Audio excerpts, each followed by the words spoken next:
from people asking me to weigh in on a theory, or maybe we would call it a hypothesis that's starting to circulate. And the question is really simple. Is there already a quiet movement inside the Republican Party, maybe inside Trump's inner circle, certainly inside JD Vance's staff, that is setting the stage for Vice President JD Vance to become president if Donald Trump dies while in office? Now, I want to be clear about two things. This is speculative, and also the definition of being vice president is being ready to become president if the president dies. So I know you might be saying, well, David, that's like the job of the vice president. What I mean is a little more about this. What I mean is, in the context of real questions about Donald Trump's health, and also a movement within the Republican Party that doesn't see Trump as a good steward of the party, and this sort of technocrat, the sort of technocratic movement, the Peter Thiel types behind JD Vance, is there more of a proactive movement that is saying, JD, hold on here. We don't think Trump's going to make it. We're going to set you up to take the Republican Party in a different direction. The reason so many people are bringing it up is because of the dots that we've been connecting lately. Trump obviously is an older guy, but there's more to it. His health is a growing topic of conversation. He's obese. He eats a terrible diet. He doesn't exercise. His ankles are extraordinarily swollen. Both hands are bruised. He seems to struggle to walk in a straight line. His eyes are regularly swollen red and tearing up. He's up all night sometimes, seemingly dissembling and disoriented, slurred speeches, meandering thoughts, and the fact that being president, for most presidents, people who are actually doing the job, it's an extraordinarily stressful thing. And so on paper, the answer obviously is, well, the reason you have a vice president is in such a scenario where the president were to pass away in office. JD Vance is ready. That's how the line of succession works.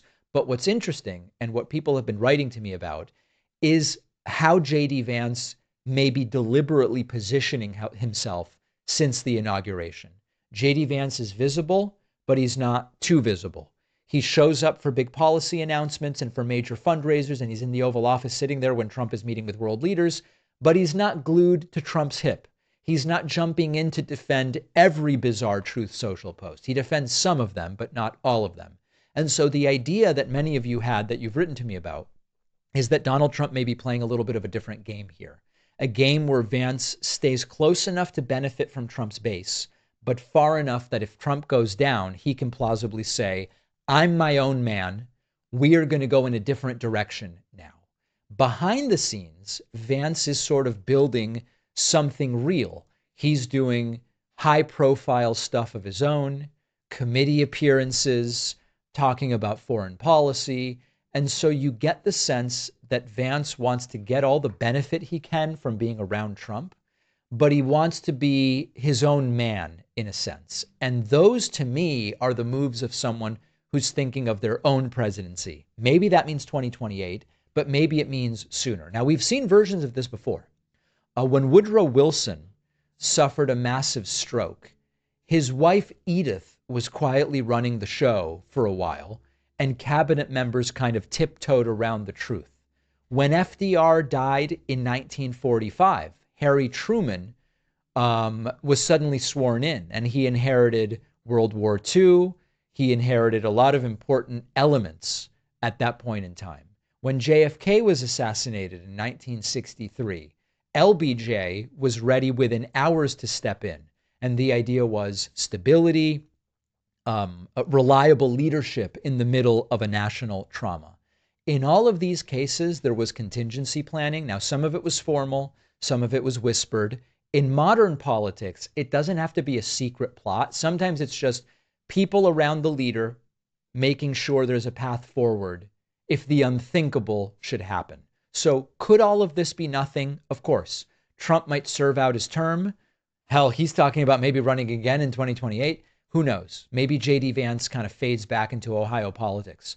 But when viewers write in and ask me if the Republican Party is already looking beyond Trump, the signs are sort of there. And there seems to be, at least plausibly, a careful distancing happening with JD Vance, the brand separation. And if the moment comes, they're going to tell us it's a tragedy. They're going to tell us it's a shock. They're going to tell us it's a moment they never could have imagined. But if you've been paying attention, you will probably notice that Vance steps in and starts to go in a different direction that becomes his own Republican Party. Every indication is that people like Peter Thiel and others behind Vance have this in mind. And so is it conspiratorial thinking? No, it's not conspiratorial because that's what VPs do. They are there as a contingency plan if something should happen to the president. But is there something extra where they are really thinking about it in the context of Trump's age and health? There probably seems to be. I want to hear from you about it. Info at